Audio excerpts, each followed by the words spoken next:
The gun felt heavier than Garrett Holloway remembered. 42 years on Earth, and he'd only held one twice once at a range with college friends who thought shooting paper targets proved something about manhood. And now, his hand trembled against the grip finger resting along the trigger guard, the way his father had taught him before the old man died. Never on the trigger until you're certain. The problem was, certainty had abandoned Garrett somewhere between the elevator and this 68th floor penthouse, left him standing in Preston Ashford's office with a weapon he didn't want, and a choice that would define the rest of his daughter's life. Preston stood 15 feet away, hands raised, but eyes calm. The kind of calm that came from building empires and burying bodies under corporate letterhead. 68 years old, terminal pancreatic cancer, eating him from the inside, and still the most dangerous man in Chicago. Behind him, floor-to-ceiling windows framed the city like a kingdom he'd carved from concrete and steel, and the blood of workers who'd trusted his buildings wouldn't collapse. Diana Ashford pressed herself against the wall to Garrett's left, one hand clutching her phone with the screen still glowing. Livestream active. 100,000 viewers watching a family implode in real time. Her mascara had run during the sprint up 42 flights of emergency stairs, leaving dark tracks on cheeks that shared her father's bone structure. Same jaw, same eyes, different conscience. And Piper. God, Piper. 7 years old, zip-tied to Preston's leather desk chair, her Pokemon backpack still strapped to her shoulders because Nathan Cross hadn't bothered removing it when he'd grabbed her from the babysitter's apartment. Her eyes, Isabel's eyes, the golden brown that turned amber in sunlight, locked onto Garrett's face with the kind of trust that could break a man or remake him. Nathan lay on the floor near the desk, blood spreading from the shoulder wound Preston had given him 3 minutes ago. Still conscious. Still dangerous. The gun he'd been holding now kicked under a filing cabinet, but Garrett had seen enough movies to know wounded villains had a habit of finding last-ditch weapons when heroes dropped their guard. But to understand how 4 people ended up in this frozen moment with a father pointing a gun at his daughter's employer while her kidnapper bled on Italian marble and a 7-year-old waited to see if daddy would become a killer, you need to go back 3 months. To when Garrett Holloway's bank account held $318.67, and he still believed the worst thing that could happen to him had already happened 4 years ago. The eviction notice had arrived on a Tuesday. 5 days to vacate. Garrett had read it twice standing in the doorway of the apartment he'd shared with Isabel before she died, then with Piper after. Studio efficiency in Rogers Park, the kind of place where sirens were white noise and the radiator clanked like a dying clockwork every winter morning. $1,800 a month for 400 square feet and a view of the alley where kids sold pills to teenagers who thought they were invincible. He'd counted the cash in his wallet. $247. The 67 cents lived in a jar on the kitchen counter mixed with pennies Piper collected from sidewalk cracks. Rent was $1,950. Now the landlord had raised it in January, cited property tax increases and maintenance costs, which was rich considering the water damage in the ceiling and the lock that stuck every third time Garrett tried his key. Piper's ADHD medication cost $280 every 30 days. Insurance covered 60% when he'd had insurance back when he was Garrett Holloway award-winning architect at Sterling & Associates, the man who'd designed the Riverside Tower luxury apartments and 3 other buildings that had won him accolades from the American Institute of Architects. Before Isabel died in the collapse that wasn't supposed to happen. Before grief had hollowed him out and left something that looked like a man, but functioned more like a machine programmed for survival. The inspection job paid $16 an hour, 40 hours a week when Wyatt Sullivan remembered to schedule him for full shifts, which happened maybe 3 weeks out of 4. After taxes, after the automatic withdrawal for Piper's school lunch account, after the child support he'd never received because Isabel's parents blamed him for their daughter's death and hadn't spoken to him since the funeral after everything he cleared about $1,900 a month, which had been fine when rent was $1,800. Mathematics could be brutal in its honesty. Piper had come home from school that Tuesday with a note from Mr. Thornton, her second-grade teacher. Parent-teacher conference requested. Concerns about attention span and impulse control. The medication was working. Mr. Thornton wrote in the careful handwriting of a man who'd probably composed this letter 100 times for 100 different kids, but Piper would benefit from additional behavioral therapy. The school counselor could provide referrals. Garrett had folded the note and placed it in the kitchen drawer where important papers went to die. Therapy meant co-pays. Co-pays meant money. Money meant choices, and Garrett Holloway's choices had narrowed to keep daughter fed and medicated or keep roof over daughter's head. Both felt non-negotiable. Reality didn't care about feelings. He'd made oatmeal for dinner. The cheap kind that came in a cylinder, not the packets with dinosaur eggs or maple brown sugar that Piper preferred. She'd eaten without complaint, which somehow made it worse. 7 years old and already learning that wanting things was a luxury. "Dad, you have the sad eyes again." Garrett had looked up from his own bowl half-eaten because his appetite had died with Isabel and never fully resurrected. Piper sat across from him at the table that wobbled, unless you shoved a folded napkin under the short leg. Her spoon paused halfway to her mouth. "I'm fine, sweetheart. Is it because you're thinking about Mom?" The lie had come easily. Practice made everything easier. Just tired. Work was long today. But Piper had inherited Isabel's ability to see through his defenses, that uncanny perception that made her dangerous in the way children were dangerous when they refused to accept comfortable fictions. Mr. Thornton says adults hide pain to protect kids. But hiding makes it worse. Garrett had wanted to tell her that Mr. Thornton was a second-grade teacher, not a therapist, and had no business dispensing psychological wisdom to 7-year-olds. Instead, he'd smiled the smile he'd practiced in the bathroom mirror, the one that crinkled his eyes enough to suggest genuine emotion. "Mr. Thornton sounds very wise. Finish your oatmeal." She had. Then she'd asked if they could get ice cream this weekend. Garrett had said maybe, which they both knew meant no, and Piper had nodded and taken her bowl to the sink and kissed his cheek before heading to her sleeping alcove to read before bed. The apartment was too small for a separate bedroom, so they'd hung curtains to give her privacy. She never complained. 7 years old. Wednesday morning had brought the inspection that changed everything, though Garrett wouldn't know that until later. The job was a mid-rise office building in the loop, 12 stories of steel and glass, and the kind of architectural compromise that happened when developers valued cost per square foot over aesthetic vision. Wyatt Sullivan had handed him the clipboard and building plans with his usual efficiency. "Just give it the once-over. Mark anything serious. Don't cause problems." Wyatt was 35, the kind of guy who wore cologne to construction sites and kept his hard hat pristine because he rarely did field work. He'd gotten the supervisor position through his uncle, who owned the inspection company, demonstrated competence mainly in delegating actual inspections to people like Garrett, who knew which end of a level to trust. Garrett had taken the elevator to the basement, started with the foundation the way he always did. Old habit from his architecture days. A building was only as good as what held it up, and foundations didn't lie. They cracked, or they didn't settle evenly, or they didn't showed stress fractures, or they didn't. Reading them required the kind of expertise that couldn't be faked.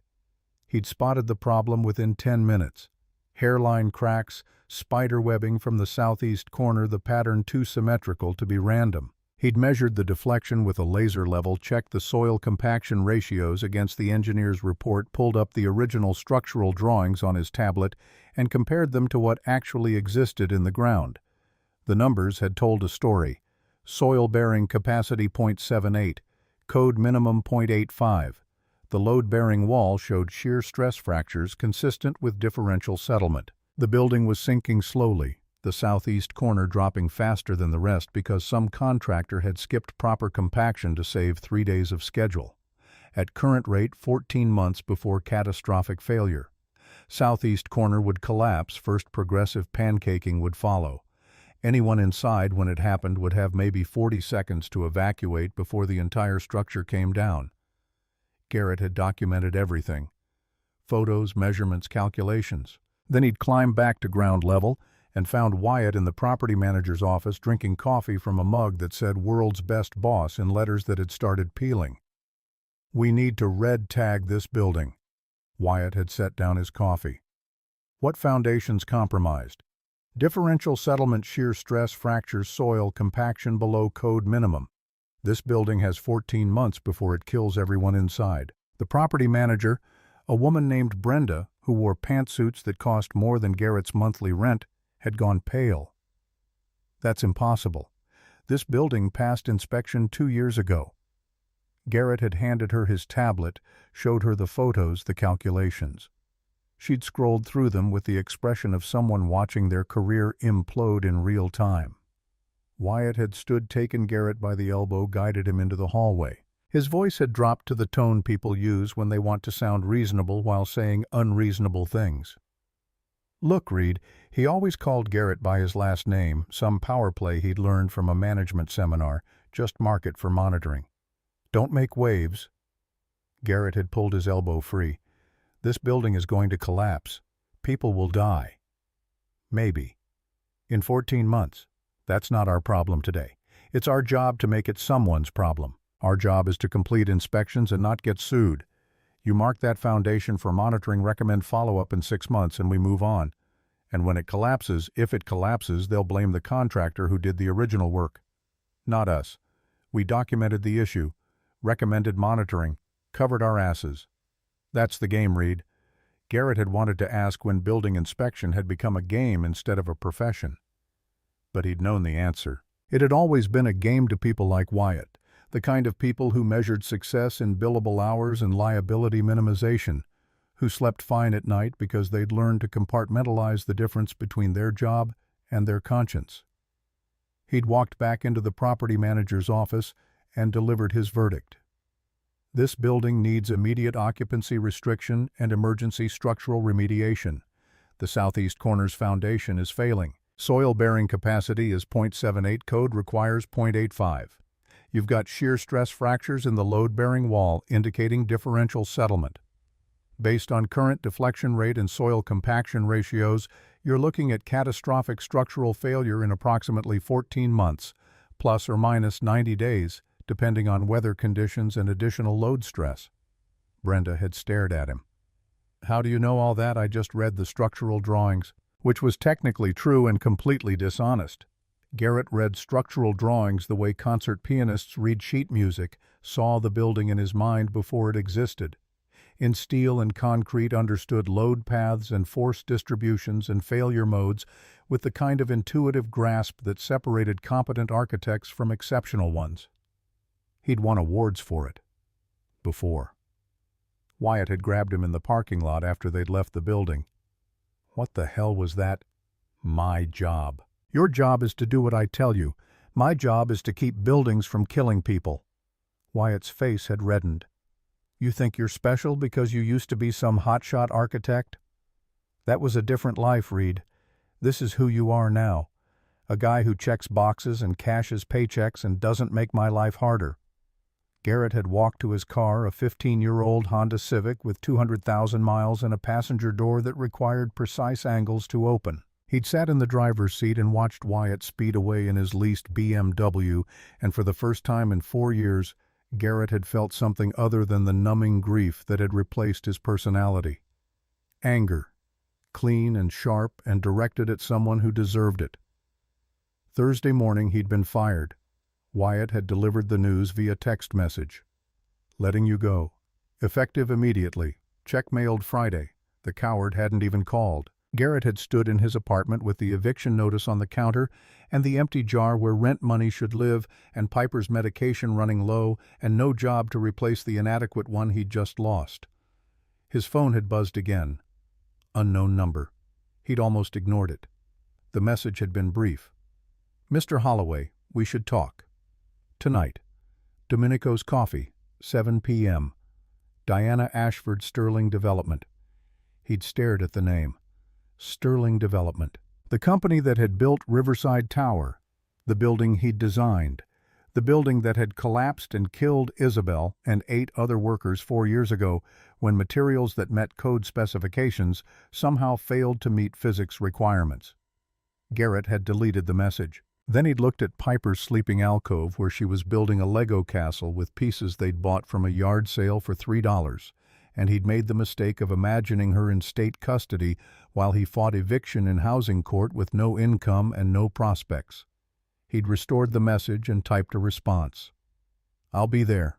Domenico's Coffee occupied a corner in Lincoln Park where the rent must have been astronomical, but the decor suggested the owner had stopped caring around 2003. Vinyl booths, formica tables, an espresso machine that sounded like it was digesting metal when it operated.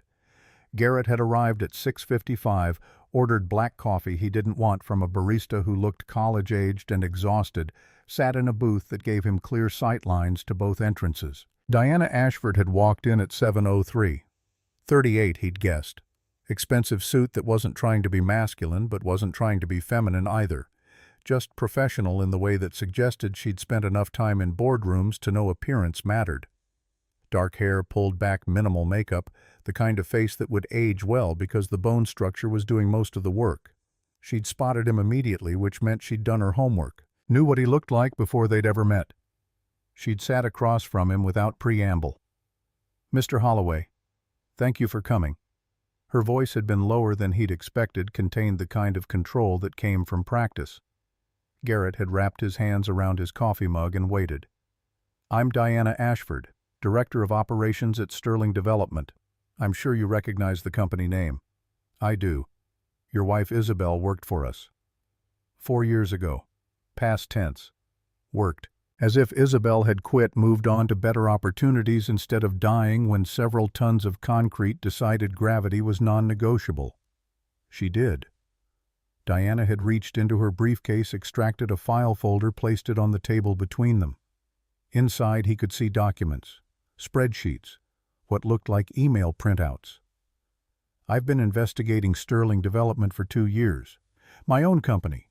Specifically, I've been investigating my father, Preston Ashford, the CEO. Garrett knew the name the way anyone who'd worked in Chicago construction knew the name.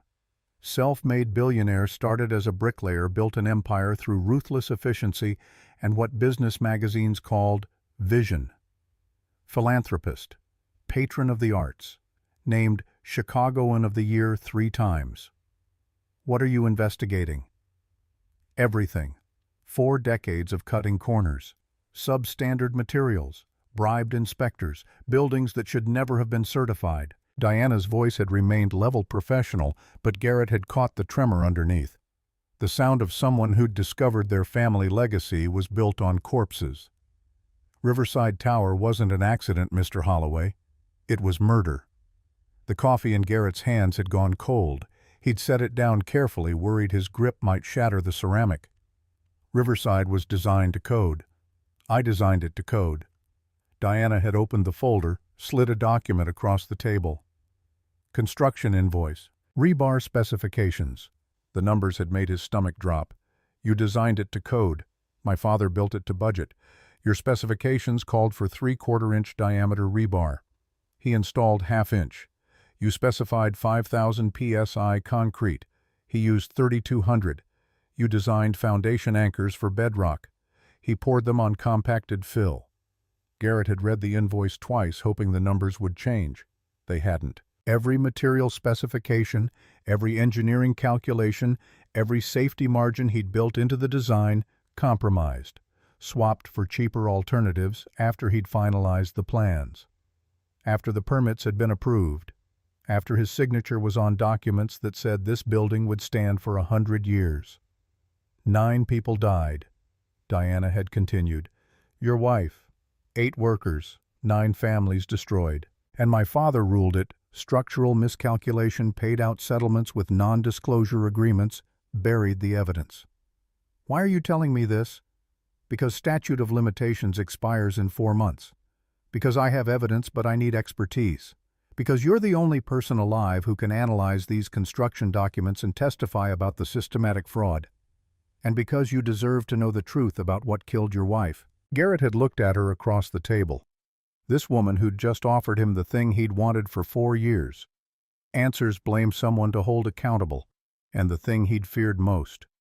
Proof that his design hadn't failed.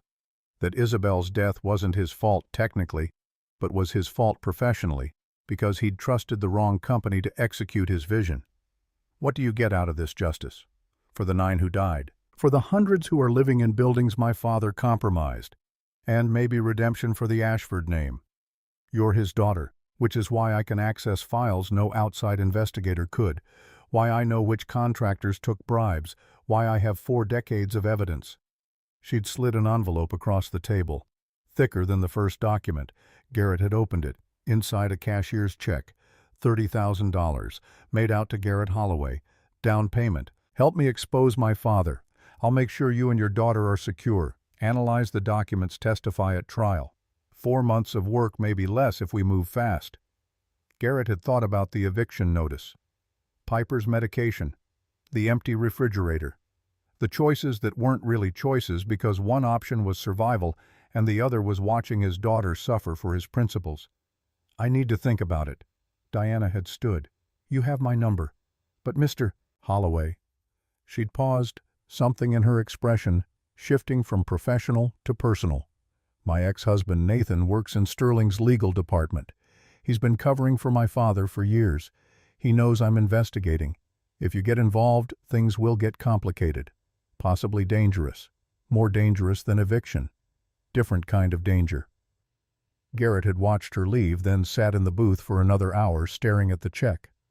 $30,000. More money than he'd seen since the life insurance payout that had lasted exactly 14 months before poverty caught up. He'd walked home because the L cost $275 and he needed to save every dollar. Piper had been asleep when he arrived, curled under her Pokemon comforter in the alcove. He'd stood watching her breathe this small, perfect thing he'd created with Isabel, and he'd made a decision that felt inevitable. The next morning he'd deposited the check, paid rent, refilled Piper's medication, bought groceries that included the good oatmeal with maple brown sugar. Then he'd called Diana Ashford and said 3 words that would unravel both their lives. I'm in. The documents arrived via courier on a Thursday afternoon, 3 boxes heavy enough that the delivery driver had grunted hauling them up the stairs. Garrett signed for them with the cheap ballpoint pen he'd stolen from a bank lobby, closed the door and stared at 40 years of corporate fraud stacked in his living room like a monument to everything wrong with the American dream. Diana had organized them by year, by project, by type of violation. Construction invoices stamped with approval signatures from inspectors who'd taken cash to look the other way. Email chains where Preston Ashford used phrases like optimize material costs and streamline specifications, corporate euphemisms for murder. Garrett spent the first week just cataloging what he had, creating a database on his laptop, cross-referencing building codes with actual materials used, calculating the delta between what should have been and what was. The numbers told stories. A residential complex in Evanston where Preston had swapped structural steel for a cheaper alloy that met visual specs but had 30% less tensile strength. An office tower in the Loop where foundation anchors specified for bedrock had been installed in compacted fill soil, saving 6 days of drilling and $100,000. A school in Pilsen where fire-resistant drywall had been replaced with standard gypsum board, invisible to anyone who didn't test it, deadly to children if flames ever reached the walls. Riverside Tower had been project number 47 in Preston's career of calculated negligence. Garrett found his own architectural plans in Box 2, pristine and detailed and utterly ignored during construction. Every specification he'd sweated over, every safety margin he'd built in, every calculation that had earned him the Sterling & Associates partnership track discarded the moment his signature dried on the approval documents. The rebar specifications alone made his hands shake. He'd specified 3/4-inch diameter because the load calculations demanded it, because 9 stories of residential apartments with underground parking required support that wouldn't buckle under worst-case scenarios. Preston had installed 1/2-inch rebar, saved $8,000 per floor, created a building that was waiting to fail. Not if, when. Garrett had been sitting cross-legged on his apartment floor, surrounded by evidence, when Piper came home from school that first Friday. She'd dropped her backpack by the door, surveyed the chaos, climbed over a box to reach him. "Dad, what's all this work stuff?" She'd picked up an invoice, studied it with the serious concentration she applied to homework. "This says they used wrong metal." "It does. Is that why Mom died?" The question had gutted him. 7 years old and already connecting dots adults spent lifetimes avoiding. Garrett had taken the invoice from her hands, set it aside, pulled her into his lap the way he had when she was small enough to fit there easily. "Yes, sweetheart. People made bad choices. Used cheaper materials. The building fell down. Are you going to fix it?" "I'm going to try. Mr. Thornton says when you have chance to make wrong thing right, you take it. Even if it's scary." Garrett had kissed the top of her head, wondered when second-grade teachers had become philosophers, decided it didn't matter. "Mr. Thornton sounds very wise." Piper had wriggled free, headed to her alcove, turned back at the curtain. "Dad, if you fix this will, the sad eyes go away." He'd wanted to promise yes, wanted to believe that justice could heal grief, that holding Preston Ashford accountable would somehow resurrect the part of him that had died with Isabel. Instead, he'd told her the truth. "I don't know, baby, but I have to try anyway." The analysis consumed him. Garrett worked in the hours after Piper slept, the apartment silent, except for the radiator's clockwork percussion and the occasional siren from the street below. He built spreadsheets comparing design specifications to actual materials used, calculated structural integrity, degradation over time, projected failure, probabilities for every building Preston had compromised. The math was brutal in its honesty. 47 buildings, 16 already showing stress fractures, 4 at critical risk of collapse within 5 years. He'd called Diana at 2 in the morning, 3 weeks into the analysis, unable to contain what he'd found. "The school in Pilsen. You need to evacuate it. Now." Her voice had been thick with sleep. "What I ran the numbers. Fire-resistant drywall was swapped for standard gypsum. If there's ever a fire flashover, time drops from 15 minutes to 4. Children won't make it out." "Are you certain I designed commercial buildings for 12 years? "I'm certain." The next day, Diana had filed an anonymous tip with the city fire marshal. The school had been inspected, violations discovered, students relocated to a temporary facility while remediation happened. Preston Ashford had held a press conference expressing shock and concern, promised a full internal review of quality control processes, donated $1 million to fire safety education. The man was good. Garrett had to admit that. Preston knew how to spin atrocity into philanthropy, how to make corruption look like an unfortunate oversight corrected by his generous intervention. The press had loved it. Chicago Tribune ran a front-page story about Preston's commitment to public safety. Architecture magazines praised his transparency. Sterling Development stock had actually increased. Garrett had watched the coverage from his apartment, feeling like he was screaming into a void while the void applauded his enemy. Diana had called that evening, her voice tight with frustration that matched his own. "My father just turned child endangerment into a PR victory. He's had 40 years of practice." The witness we had lined up, the contractor who was willing to testify about the bribery scheme, he backed out this morning. Said he couldn't risk his family's safety. Garrett had closed his eyes, recognized the pattern. Preston didn't need to make overt threats. 40 years of power created its own gravitational field, pulled people into orbit, or crushed them if they resisted. Witnesses disappeared. Evidence vanished. Accountants who asked too many questions found themselves audited into bankruptcy. What do we do now? Keep building the case. We have documents. We have your expertise. We don't need witnesses if the evidence is airtight. But evidence required more than analysis. Evidence required context, required understanding how materials failed, required physical proof that Preston's cost-cutting created danger, which meant Garrett needed to inspect buildings he'd designed. Buildings Preston had corrupted, buildings still standing but not for much longer. He'd started with a commercial plaza in Oak Park retail on the ground floor, offices above. His architectural plans specified a specific concrete mix for the parking structure foundation, engineered to handle Chicago winters where freeze-thaw cycles could crack inferior materials. Preston had used a cheaper mix, saved $12,000, created a foundation that should have been showing stress fractures by now if Garrett's calculations were correct. The parking structure was open-air, accessible to anyone. Garrett had gone on a Sunday morning when traffic was light, brought a digital camera and a crack measurement gauge he'd ordered online for $40. Piper had come with him, sitting in the car with her tablet while he worked, looking up occasionally to make sure he was still visible. The stress fractures had been exactly where his calculations predicted. Southeast corner propagating from the foundation upward millimeter wide, but growing. Garrett photographed everything, measured crack widths, estimated time until failure. 18 months, maybe 24 if they were lucky. Then the corner would collapse. Progressive failure would cascade, and anyone parked in the structure would have 30 seconds to evacuate before tons of concrete buried their vehicles. He'd been uploading photos to his laptop in the car when the security guard approached. Private property. No photography. Garrett had smiled, kept his voice pleasant. Just documenting some cracks. I work in building safety. The guard had been young, maybe 25, the kind of face that suggested he'd taken this job because it beat unemployment, but not by much. You need owner permission for that.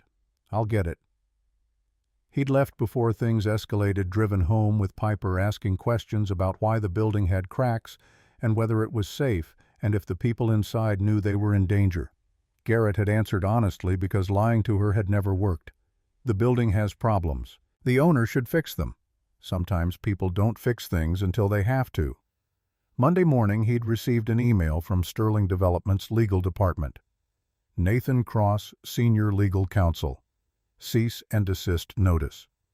Trespassing on Sterling properties, unauthorized photography, potential corporate espionage. Further violations would result in legal action. Diana had called within the hour, her voice sharp with anger that wasn't directed at him. Nathan saw you. He has people watching Sterling properties. Your ex-husband. My mistake. I married him 10 years ago thinking he had principles. Turned out he had ambition and a flexible relationship with ethics. How did you find out about the cover-up? I started noticing things after the divorce. Nathan would come home stressed, drinking more, making comments about pressure from Preston.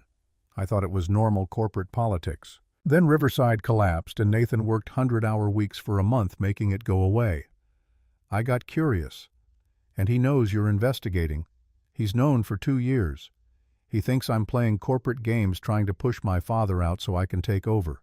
He doesn't understand that some things matter more than succession plans. Garrett had wanted to ask what mattered more to her, justice for the dead or redemption for the Ashford name. But he'd recognized the exhaustion in her voice, the weight of fighting your own family, and he'd kept the question to himself. The trespassing threat meant he couldn't physically inspect buildings anymore. But Garrett had spent 12 years designing structures, understanding them from the inside out, and he didn't need physical access if he had the right data. City building records were public. Maintenance reports, inspection logs, permit applications, all filed with the Department of Buildings, all available to anyone willing to spend time in the archives. He'd taken Piper to the Harold Washington Library downtown, settled her in the children's section with a stack of books about space exploration, headed upstairs to the government documents collection. The librarian had been helpful, showed him the microfiche readers, the digital archive terminals, the filing system that organized 40 years of construction permits by address and date. Garrett had pulled every permit for every building Preston Ashford had constructed since 1983. Photographed them with his phone, uploaded them to cloud storage, cross-referenced them against the invoices Diana had provided. The pattern emerged like a photograph developing in chemical solution. Permits specified code-compliant materials. Invoices showed cheaper alternatives purchased. Inspection reports rubber-stamped approval. A closed loop of fraud so systematic it had to be intentional. But knowing wasn't proving. Proving required witnesses, required testimony from contractors who'd installed substandard materials, inspectors who'd taken bribes, engineers who'd signed off on dangerous work. And everyone who might testify had too much to lose. Until Dalton Hayes walked into Garrett's life with a flash drive and a story about dead brothers. It happened on a Wednesday evening 3 months into the investigation.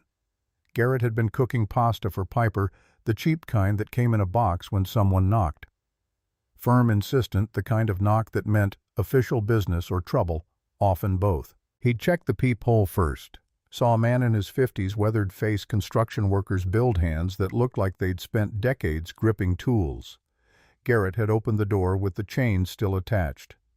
"Help you, Garrett Holloway, depends who's asking. Dalton Hayes. I lost my brother in Riverside Tower. Heard you're the man trying to take down Preston Ashford." Garrett had studied him through the gap, looking for signs. This was a setup, Nathan Cross's latest move in the chess game they were playing. But Dalton's eyes held the kind of pain that couldn't be faked, the specific weight of grief that Garrett recognized because he carried his own version. He'd opened the door. Dalton had refused coffee, refused a seat, pulled a flash drive from his jacket pocket and set it on the kitchen table. 4 years of evidence, contractor testimonies I recorded without their knowledge, inspection reports showing payoffs, email chains between Preston and his construction managers about how to bury violations. Why give this to me? Because my brother Michael died doing his job. He was a welder following instructions, trusting that the materials he worked with met safety standards. They didn't.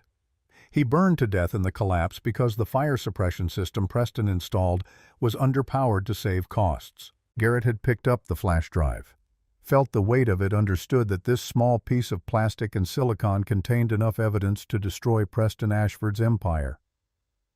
Why now? Why not 4 years ago? Dalton had looked at Piper, visible through her alcove curtain, reading her spacebook, with the concentration children brought to things they loved. Because I needed someone brave enough to use it, someone with expertise to make sense of the technical details, someone with nothing left to lose. I have everything to lose. That's why you're brave. Men with nothing to lose are reckless. Men with daughters who depend on them and they still fight, that's courage. Later, after Dalton had left, Garrett had plugged the flash drive into his laptop and discovered a treasure map to Preston Ashford's crimes.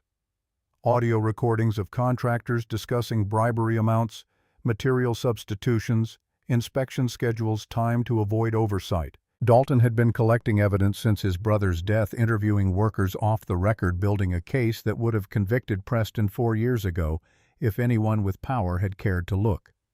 But the recordings had a problem.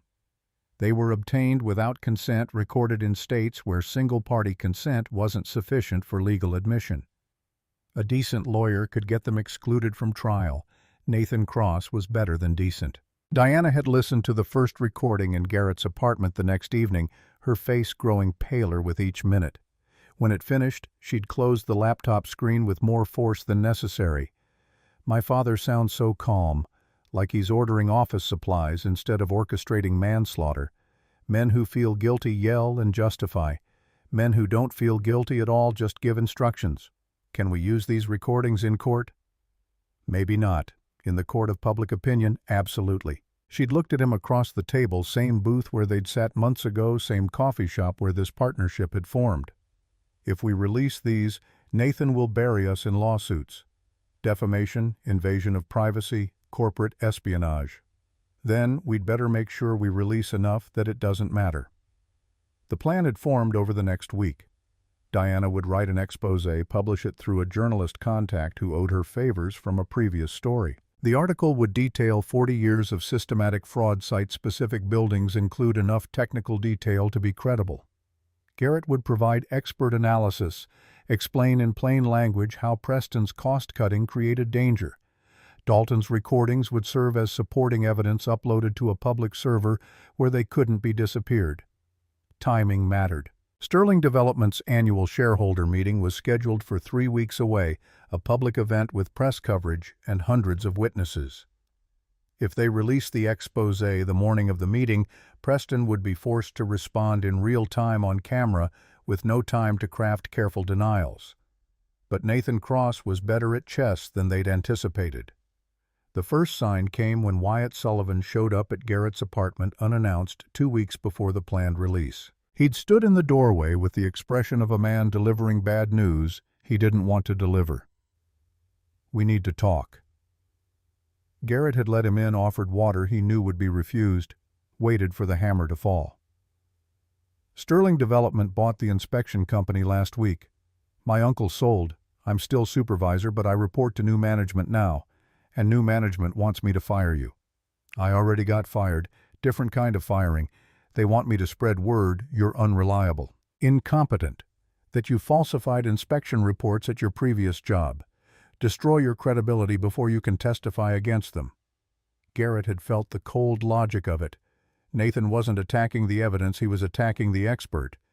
Character assassination didn't require proof, just persistence. Plant enough doubt and juries stopped listening. Are you going to do it? Wyatt had looked at his hands, these soft, uncalloused things that had never built anything real. My uncle's buyout set him up for retirement. I need this job. I've got a mortgage, car payments, a daughter starting college next year. So that's a yes. I'm sorry, Reed, but I can't risk my family for your crusade. After he left, Garrett had called Diana and relayed the conversation. She'd been silent for a long moment, the kind of silence that preceded explosions. Nathan's playing three-dimensional chess. Discredit you, discredit the evidence, discredit me by association. What's our move? We accelerate. Release the exposé tomorrow instead of waiting for the shareholder meeting.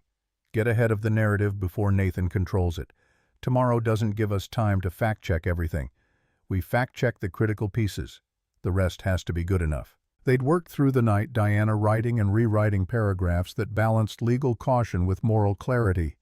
Garrett reviewing technical details and calculations, both of them surviving on coffee and adrenaline, and the stubborn refusal to let Nathan win.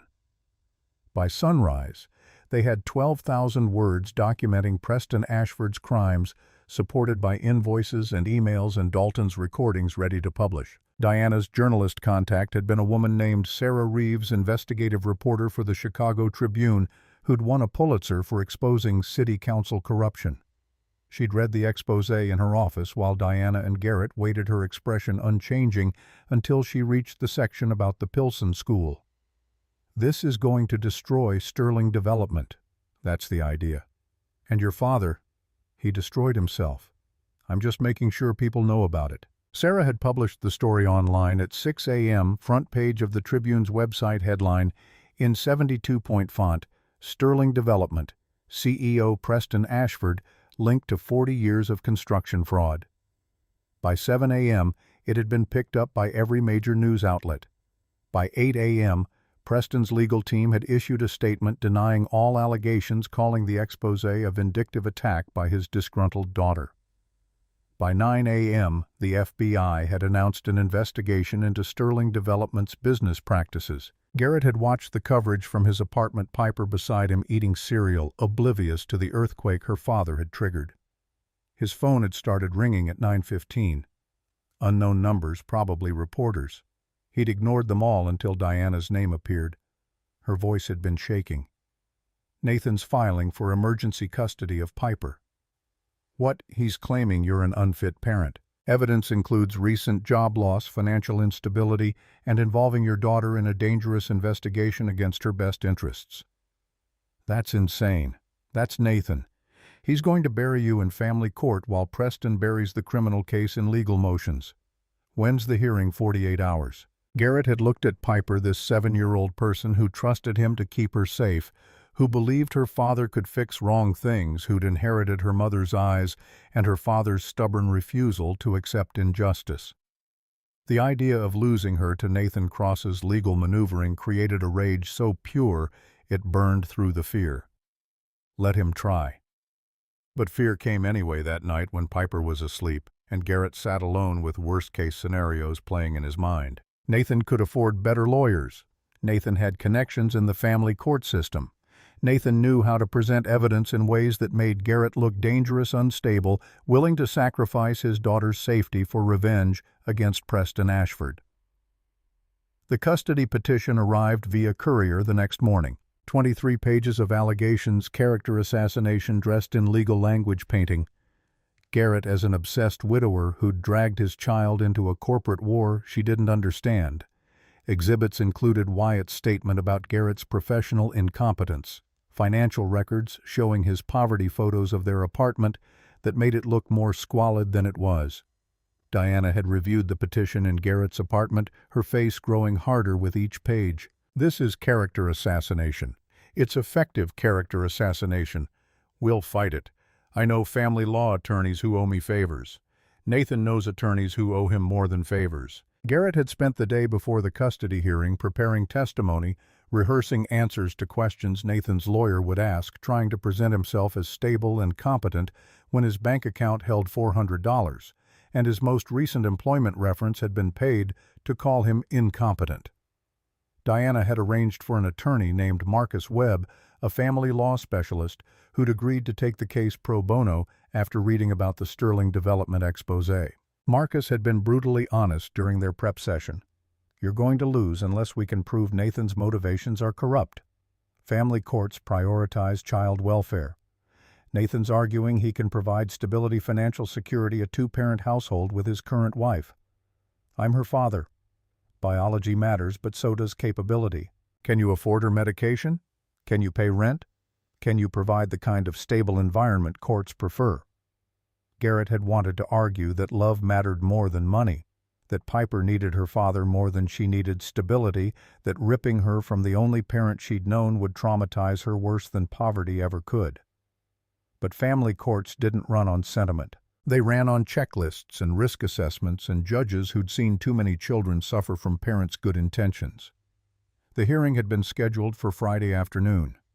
Garrett had dropped Piper at school that morning with a hug that lasted too long, made her promise to be good for her teacher, didn't tell her that by evening she might be living with a man she'd never met. The courtroom was smaller than he'd expected, administrative rather than criminal, designed for processing custody disputes efficiently rather than dramatically. Judge Patricia Morrison presiding, 50-something, reputation for fairness, but also for favoring financial stability. Nathan had arrived with his attorney, a shark named David Brennan, who'd made his career winning custody cases for wealthy parents. Marcus Webb had arrived with a briefcase and determination that didn't quite hide his concern. Nathan's case had been clinical. Exhibits proving Garrett's poverty, unemployment, recent firing for incompetence. Character witnesses testifying to Nathan's stability, his successful marriage, his ability to provide everything a child needed. Medical experts discussing the importance of ADHD medication consistency, implying Garrett couldn't afford reliable treatment. Child psychologists explaining trauma caused by parental instability. Marcus had cross-examined, aggressively gotten witnesses to admit they'd never met. Piper, never observed Garrett's parenting, were basing judgments on financial records rather than relationships. But the damage accumulated. By the time Nathan's side rested, Garrett felt like he'd been buried under evidence of his own inadequacy. Then Marcus had called Piper's teacher as a witness. Mr. Benjamin Thornton had walked into the courtroom wearing the same patient expression Garrett had seen at parent-teacher conferences, the look of someone who'd spent 15 years helping children navigate divorced parents and custody battles and adult failures to prioritize what mattered. "Mr. Thornton, how long have you taught Piper Holloway?" 2 years. First and second grade. How would you characterize her emotional state? Piper is one of the most well-adjusted students I've taught. She's empathetic, socially competent, academically engaged.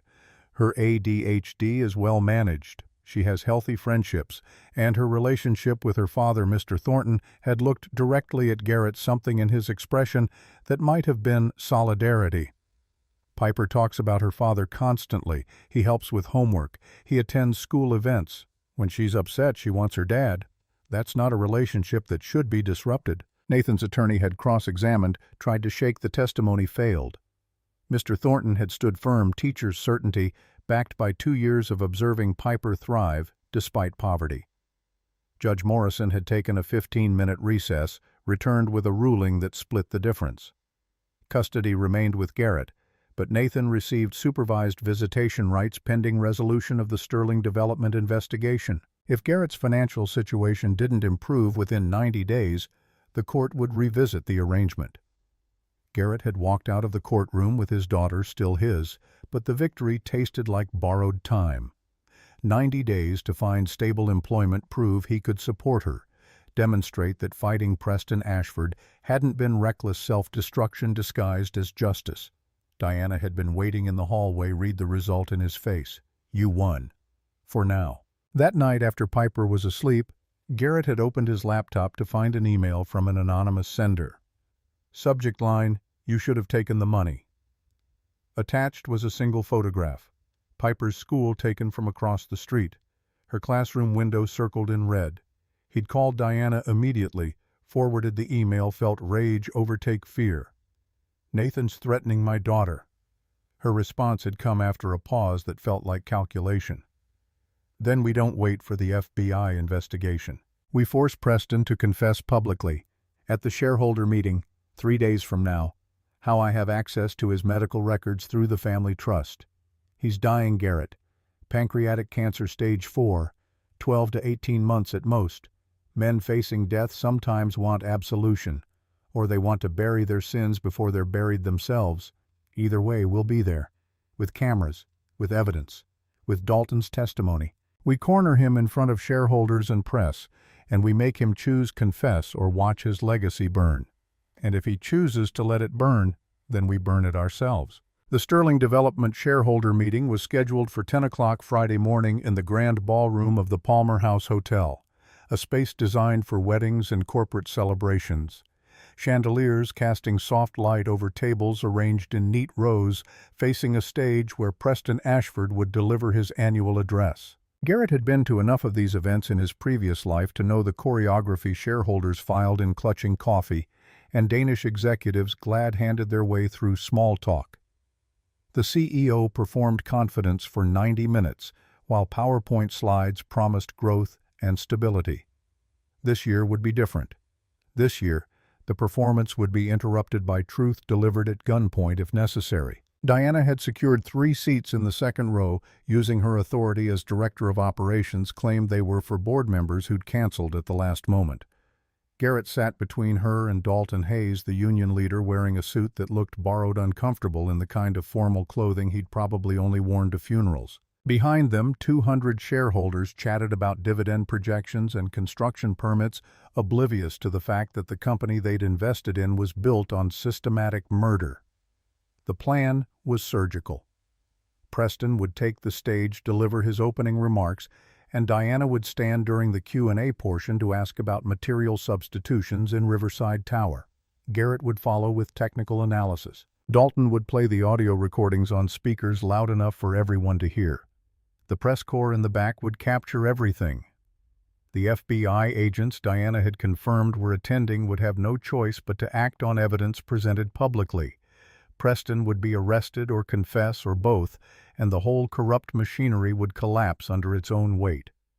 But Nathan Cross had always been 3 moves ahead. Garrett's phone had buzzed at 9:45, text from an unknown number. "Check your email." He'd opened his inbox, found a message with no subject line, clicked the attachment that loaded slower than his anxiety could handle. When the image finally appeared, his blood had turned to ice water. Piper, sitting in what looked like a car, her Pokemon backpack still strapped to her shoulders, eyes wide but not crying. The photo had been taken from the driver's seat, close enough to show the tears forming but not yet falling. The message below was 3 sentences that destroyed every plan they'd made. "I have your daughter. Come to Penthouse alone in 15 minutes. Tell Diana or anyone else and Piper disappears forever." Garrett had stood without thinking, muscle memory overriding strategy. Diana had grabbed his wrist, her voice low enough that nearby shareholders wouldn't hear. "What's wrong?" He'd shown her the phone, watched her face cycle through shock and rage and calculation. Her grip had tightened hard enough to hurt. "Nathan, I have to go. It's a trap. I don't care." Dalton had leaned in, seen the photo over Diana's shoulder, understood immediately the way fathers understood threats to children. He'd pulled a folding knife from his jacket pocket, pressed it into Garrett's palm. "Penthouse is 42 floors up. Take the emergency stairs, not the elevator. Security watches elevators."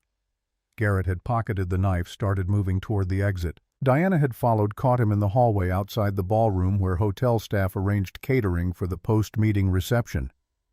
"I'm coming with you," he said alone. "He's my ex-husband and my father's accomplice. This is my fight too. Your fight is in there. Exposing Preston. Making sure he can't bury this. And if Nathan kills you, then you make sure everyone knows why." They'd stared at each other for 3 seconds that felt like negotiation, and goodbye compressed into a moment that would define whether they were partners or just allies of convenience. Diana had made her decision. pulled out her phone, opened the camera app, handed it to him. Livestream. I'll watch from here. If anything happens, I'll have evidence. Garrett had taken the phone, started the stream, slipped it into his shirt pocket with the camera lens visible. 100,000 people would watch him climb 42 floors to save his daughter, or watch him fail. Either way, Nathan couldn't make them both disappear. The emergency stairwell smelled like concrete and desperation, that particular combination of cleaning chemicals and old paint that marked spaces designed for crisis rather than comfort. Garrett had started running, taking stairs 2 at a time, his knees screaming protests his brain ignored. 42 floors, roughly 630 stairs based on standard building codes. His architecture training supplied useless data, while his body supplied increasingly urgent messages that he was 42 years old and hadn't run this hard since high school track. Floor 5, his lungs burned. Floor 12, his vision started tunneling. Floor 20, he'd slowed to a steady climb, accepting that speed mattered less than arrival. The phone in his pocket felt like a talisman, Diana's eyes watching through technology, bearing witness to whatever happened next. His voiceover came between gasping breaths. I'm 42, out of shape, knees destroyed from construction site inspections. Doesn't matter, Piper is everything. Floor 31. He'd found a rhythm, the kind of mechanical persistence that transcended physical limits when the alternative was unacceptable. Floor 38. The door to the stairwell opened and a security guard stepped through, hand on his radio. Sir, this is a restricted area. Garrett hadn't slowed, had shoulder-checked the guard hard enough to send him stumbling, kept climbing. Behind him, the guard's radio crackled with alerts. Didn't matter. 4 more floors. Floor 42, the penthouse level, had a reinforced door with electronic lock and a keypad that required codes Garrett didn't have. But 12 years designing buildings had taught him that emergency exits needed manual overrides for fire safety. He'd found the release bar hidden behind an access panel, pulled hard enough that the mechanism shrieked metal protest, and the door swung open onto a hallway that probably cost more per square foot than Garrett's entire apartment. The penthouse occupied the entire 42nd floor. Preston Ashford's private office and residence combined the kind of space that appeared in architecture magazines photographed at sunset with captions about visionary design. Garrett had been here once before 7 years ago when Sterling and Associates had thrown a party celebrating the Riverside Tower project approval. He'd stood in this hallway drinking champagne from crystal flutes, shaking hands with Preston, accepting congratulations for a design that would become a tomb. The layout came back like muscle memory. Main office straight ahead, conference room to the left, private quarters to the right. Garrett had moved toward the office, found the door open, discovered Nathan Cross standing behind Preston's desk, holding a gun that looked too large for his hands. The kind of gun bought for intimidation rather than skill. You actually came alone. Where's my daughter? Nathan had gestured toward the conference room with the gun barrel, a casual movement that suggested he'd watched too many movies about how armed men behaved. Garrett had walked slowly, hands visible, reached the conference room doorway and seen Piper zip-tied to a chair, her backpack on the floor beside her, her eyes finding his with relief so profound it made his chest ache. Dad. It's okay, sweetheart. Everything's okay. But everything was not okay because Preston Ashford sat in the chair at the head of the conference table, looking smaller than Garrett remembered, the cancer eating him from the inside, visible in the way his suit hung loose on a frame that had been robust 6 months ago. 68 years old and dying, and still the most dangerous man in the room until Nathan had produced the gun. Preston's voice carried the rough texture of someone fighting pain with medication and losing. Mr. Holloway, I wish you'd taken the $3 million. Garrett had stepped into the room, positioning himself between Piper and the door, calculating distances and angles, and whether he could reach Nathan before a bullet reached him. The knife Dalton had given him pressed against his thigh through his pocket, cold comfort against a firearm. Let her go. This is between us. Nathan had laughed, the sound pitched higher than natural adrenaline, making him dangerous in the way that fear made people dangerous. Between us, you've destroyed everything. Diana's expose tanked Sterling's stock 40%. The FBI is seizing records. Preston's lawyers are abandoning him. All because you couldn't let the past stay buried. 9 people died. People die in construction all the time. Accidents happen. Garrett had felt rage rising, the kind that made vision sharpen and hands steady combat response in a man who'd never fought anyone. Accidents are random. Your boss systematically compromised buildings to save money. That's not accident. That's murder. Preston had shifted in his chair, the movement clearly painful, his voice when it came carrying weight that authority couldn't quite mask. Murder requires intent. I intended to build buildings efficiently. If contractors cut corners beyond my specifications, that's their liability. I've seen the invoices. You ordered the cheaper materials. Recommendations, not orders. Contractors made final purchasing decisions. The deflection was practiced, honed over 40 years of avoiding accountability, and Garrett understood with crystalline clarity that Preston Ashford would die believing his own lies. Men who felt guilt made excuses. Men who felt nothing simply explained how systems failed while they maintained plausible deniability. Nathan had moved around the desk, gun trained on Garrett with the kind of shaky focus that made accidental discharge terrifyingly possible. Preston's not going to confess. The FBI investigation will find procedural issues may be fine. Sterling development, but criminal prosecution requires proving intent. Good luck with that. We have your recordings. Dalton Hayes recorded you discussing bribes. Single-party consent state. Inadmissible without both parties agreeing to recording. My lawyers already filed motions to suppress. We have documents. Circumstantial. Prosecutors need witnesses willing to testify under oath. Your witness pool is contractors who'll face perjury charges if they admit they knew about the fraud. Nathan had every answer, every legal maneuver mapped out, and Garrett felt the trap closing with the inevitability of load-bearing walls failing under stress. This wasn't a confrontation. This was Nathan explaining how he'd already won, how the system protected people like Preston because the system valued stability over justice, protected capital over corpses. So what happens now? Nathan's expression had shifted into something uglier, the reasonable facade cracking to reveal the calculation underneath. Now you make a choice. Sign a document swearing everything in Diana's expose was fabricated lies created by her vindictive campaign against her father. Garrett had started to refuse, but Nathan cut him off. If you don't sign, Piper disappears. Family court will believe she ran away because her father was unstable, obsessed, dangerous. They'll find her body in 6 months. Tragic accident, poor neglected child.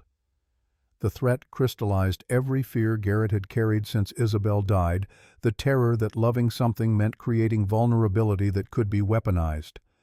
Nathan understood exactly how to destroy a father, make him choose between justice and his child's life, between the dead he'd failed to save and the living he couldn't afford to lose. Garrett's hand had gone to his pocket, closed around the knife handle. He could cross the distance in 3 steps if Nathan hesitated, could put the blade in his throat before the trigger pulled, could save Piper and lose any chance of exposing Preston and probably bleed out on Italian marble while his daughter watched. Mathematics again. Brutal in its honesty. Then Diana's voice had come from the doorway, steady and cold as January wind off Lake Michigan. Or you could drop the gun, Nathan, because this entire conversation is being live-streamed to 100,000 people, and the FBI agents downstairs just received anonymous tips about a hostage situation on the 42nd floor. Nathan had spun, guns swinging toward Diana, and Garrett had moved. 3 steps exactly as calculated, the knife out and arcing toward Nathan's gun hand. Not the throat. Too lethal. Too permanent. Just the hand-cutting tendons that controlled grip, and the gun had clattered to the floor with metal percussion that sounded like salvation. Diana had lunged for the weapon secured. It pointed it at Nathan with the kind of competence that suggested she'd handled firearms before. Her phone was still streaming camera, capturing everything, Nathan bleeding from the hand, Preston sitting motionless at the table, Piper crying with relief, Garrett standing over Nathan with a knife that dripped red. The live-stream chat had exploded, Diana's screen filling with comments faster than human eyes could track. "Oh my God. Call the police. Is that little girl okay? Preston Ashford is right there." Someone had already called 911. Multiple someone's emergency services flooded with reports of exactly what was happening in real time. Garrett had cut Piper's zip ties with the same knife that had disarmed Nathan, pulled her into his arms, felt her trembling against his chest. Sirens had risen from the street below, growing louder. The machinery of law enforcement responding to crisis performed for an audience that demanded resolution. Preston had finally spoken, his voice carrying an exhaustion that transcended physical pain. Eleanor would be ashamed of what I became. The confession hit like revelation, simple and devastating. Not an admission of guilt, just acknowledgement that the woman he'd loved would have condemned the man he'd chosen to be. Diana had lowered the gun slightly, something in her expression softening despite everything. Dad, I built empires, Diana. 40 years, thousands of jobs, buildings that housed families, businesses, dreams. But I built them on shortcuts and bribes and 9 corpses in Riverside Tower. You could have stopped after Riverside. Could have changed. Preston had looked at his daughter with eyes that held something almost like love underneath the resignation. I was already dying. Cancer. 12 months ago, the doctor said 18 months to live. I wanted to leave you an empire, not rubble. Nathan convinced me we could bury Riverside, protect the company, preserve what I'd built. You chose legacy over lives. I chose what I thought you'd inherit. I was wrong. The police had arrived then, SWAT team protocol for hostage situations, officers flooding through the door with weapons drawn and commands shouted in the overlapping chaos that came when authority needed to assert control. Garrett had raised his hands, dropped the knife, let them separate him from Piper while they secured Nathan and cleared the room, and eventually realized that the crisis was already resolved, captured on livestream for the world to witness. The FBI agents Diana had mentioned materialized from the crowd. Special Agent Rebecca Marsh, leading with the kind of professional competence that suggested she'd been investigating Preston for months before the exposé forced her hand. She'd looked at the live stream still recording on Diana's phone, at Nathan's bleeding hand, at Preston sitting calmly at the conference table, and she'd made the calculation that every law enforcement officer eventually faced. Preston Ashford, you're under arrest for conspiracy to commit fraud, manslaughter, and obstruction of justice. Nathan Cross, you're under arrest for kidnapping, false imprisonment, and attempted murder. Preston had stood with difficulty, offered his wrists for handcuffs with the dignity of a man who'd already accepted consequences. Nathan had resisted, shouted about lawyers and constitutional rights and false arrest, until 2 officers had wrestled him to the floor with the kind of force that suggested they'd seen the live stream, knew what he'd threatened to do to a 7-year-old, and had precisely 0 sympathy. Diana had knelt beside Piper, introducing herself with gentle formality. I'm Diana. Your dad works with me. You're very brave. Piper had studied her with the serious intensity children brought to evaluating adults who mattered. Are you the lady whose family hurt Mom? Yes. Are you going to hurt my dad? No, sweetheart. I'm going to help him. Okay. Mr. Thornton says when people choose to be good even when it's hard, that's what heroes do. Your teacher sounds very wise. The interrogations had lasted 6 hours. Garrett separated from Piper while FBI agents confirmed his story against Diana's live stream and Dalton's recordings and the mountain of evidence that had accumulated over 3 months. Agent Marsh had been thorough professional, the kind of interviewer who asked questions she already knew answers to just to test for consistency. Garrett had told the truth because lying would have been pointless when 100,000 witnesses had watched the confrontation unfold in real time. By evening, he'd been released with instructions not to leave Chicago pending trial testimony. Piper had been waiting with Diana and Dalton in a conference room that smelled like industrial coffee and exhaustion, and when she'd seen him, she'd run with the kind of velocity that 7-year-olds achieved when fear transformed into relief. You saved me, Dad. You were brave, baby. So brave. She'd pulled back slightly, her amber eyes searching his face for truth or lies or whatever children looked for when they needed reassurance. Is the bad man gone? Yes, both bad men, both of them. Are we safe now? Garrett had wanted to promise yes, wanted to guarantee that danger was finished and life would return to whatever normal looked like after everything shattered.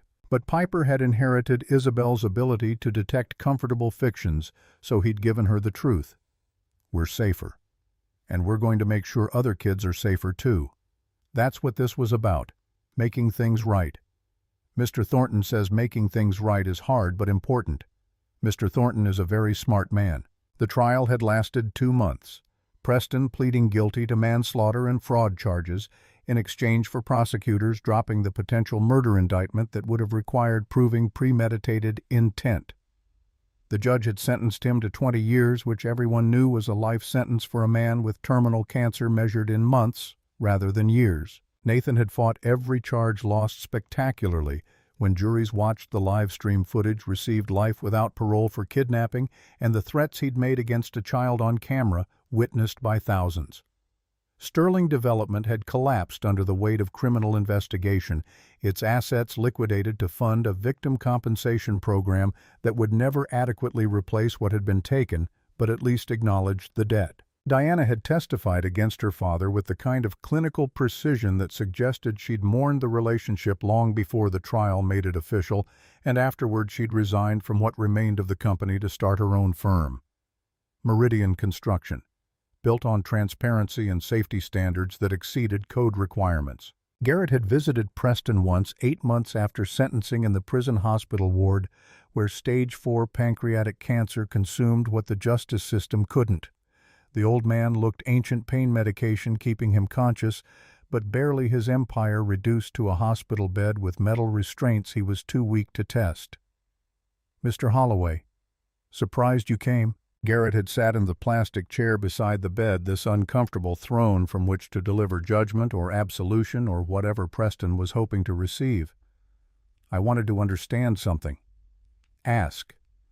You built 47 buildings with substandard materials. Saved maybe $50 million total over 40 years. You were already a billionaire. Why keep doing it?" Preston had been silent for a long time, hooked to machines that beeped his failing vitals, contemplating a question that maybe no one had asked directly. Because each building made me feel like I'd outsmarted the system, like I was smarter than architects, inspectors, regulators. Every building that didn't collapse proved I could calculate risk better than people with engineering degrees.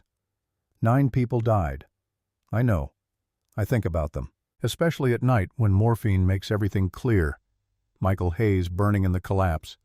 Isabel Holloway pregnant and crushed under concrete that should have held. 7 other workers whose names I memorized too late to matter. Eleanor would look at me now and not recognize the man she married. Would it change anything if you could go back? The question hung between them like confession and condemnation, compressed into hypothetical. Preston had opened his eyes, looked at Garrett with clarity that medication couldn't cloud. No, I'd convince myself it was acceptable risk. That's who I was, who I am. I just wish I'd realized sooner that acceptable risk isn't acceptable when you're not the one taking it. Preston had died 3 weeks later alone, except for the prison medical staff who'd grown accustomed to watching terminal patients exhaust their appeals. Diana had arranged a small funeral because even monsters deserved burial, attended by a handful of former business associates who came from obligation, and Diana, who came from complicated grief.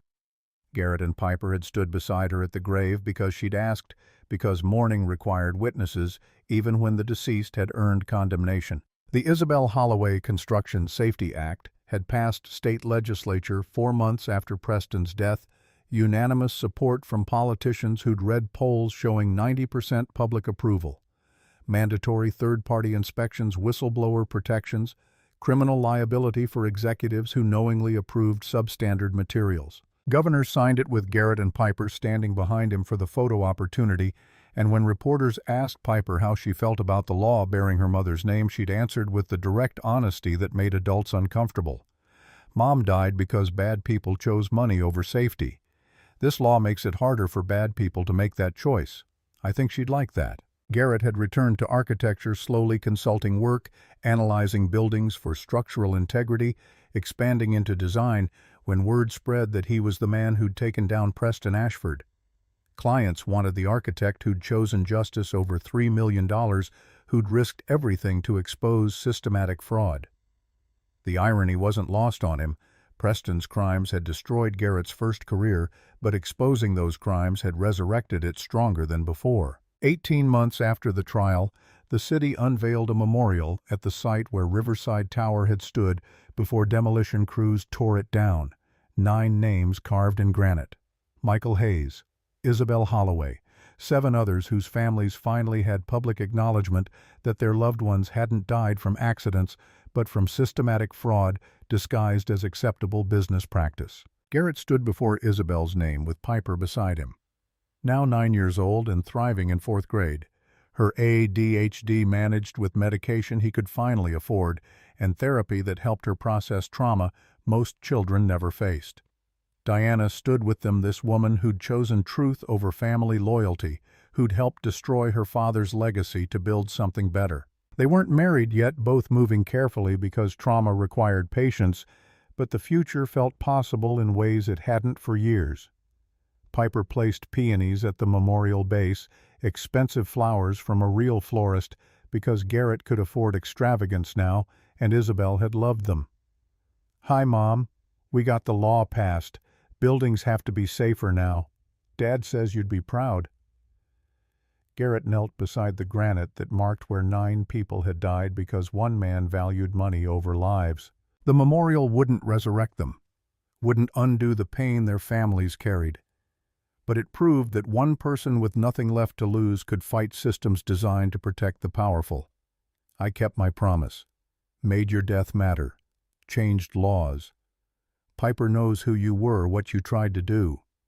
She's learning that integrity isn't about being perfect. It's about doing right things when nobody's watching." Diana placed her own flowers beside Piper's. "I never met you, Isabel, but you married a man who wouldn't let your death be meaningless. Thank you for that." For him, walking away from the memorial. Piper between them holding both their hands, Garrett felt the hollowness that Isabel's death had created finally begin to fill with something other than grief. Not forgetting.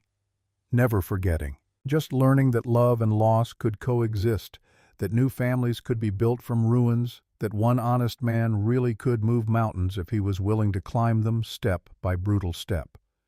Piper looked up at him with those amber eyes that were Isabel's gift, her voice carrying the wisdom of a child who'd survived more than most adults. "Dad, are we going to be okay?" Garrett knelt to her level, met her eyes with his own, gave her the truth she deserved. "Yeah, sweetheart.